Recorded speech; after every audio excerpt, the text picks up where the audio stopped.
यांचे वडील शिकलेले होते, त्याच्यामुळे आम्हाला शिकवलं, आम्ही आमच्या मुलांना शिकवलं आणि त्याच्यामुळे संपूर्ण घर सुशिक्षित झालं. आणि शिकल्याशिवाय, शिक्षण हा माणसाचा तिसरा डोळा आहे. शिकलं नाही तर काही उपयोगाचं नाही, सगळं आंधळं आहे.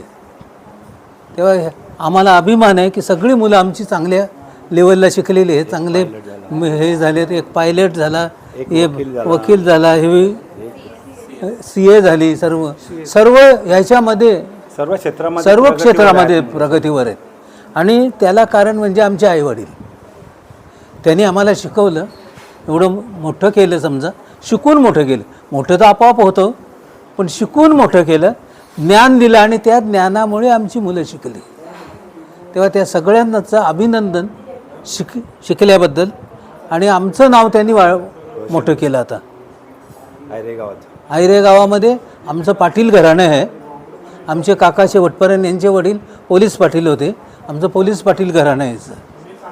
तेव्हा आमच्या घराण्यामध्ये जवळजवळ 90% शिकलेलीच आहेत मुलं, बिन शिकलेली कोणीच नाही आहेत. त्याचा यांची मुलगी पण डॉक्टर झाली. माझे तिन्ही नातू चांगले शिकलेत. त्यांना बोलवत होतं, त्यांना आले नाही ते तिघं पण.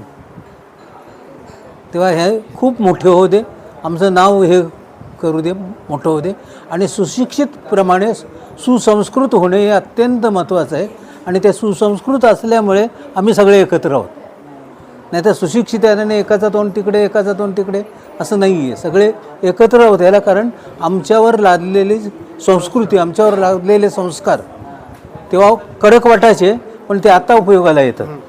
कल्याण डोंबिवली महानगरपालिकेमध्ये assistant commissioner, ward officer, labour officer, त्यानंतर अजून असे बरेच डिपार्टमेंट मी सांभाळलेले आणि 40 वर्षे सर्व्हिस केलेली आहे. ही सर्व्हिस करूनच मी नोकरी करून मी सर्व्हिस केलेली आहे. त्यामुळे माझ्यावर मगाशी आमचे दादा बोलल्याप्रमाणे आमच्या वडिलांचा संस्कार असल्यामुळे माझ्या संपूर्ण फॅमिलीवर जास्तीत जास्त कशी शिक्षण घेतील याप्रमाणे जातीने लक्ष घातलेलं आहे. त्यामुळे माझी एक पुतणी वकील झालेली आहे. ती स्नेहल लोखंडे नावाने, सध्या तिचं नाव स्नेहल भूषण लोखंडे म्हणून ओळखली जाते. त्याची माझा भाऊ शिवाजी सुदाम पाटील याची मोठी मुलगी आहे, तिचं नाव सांगितलं.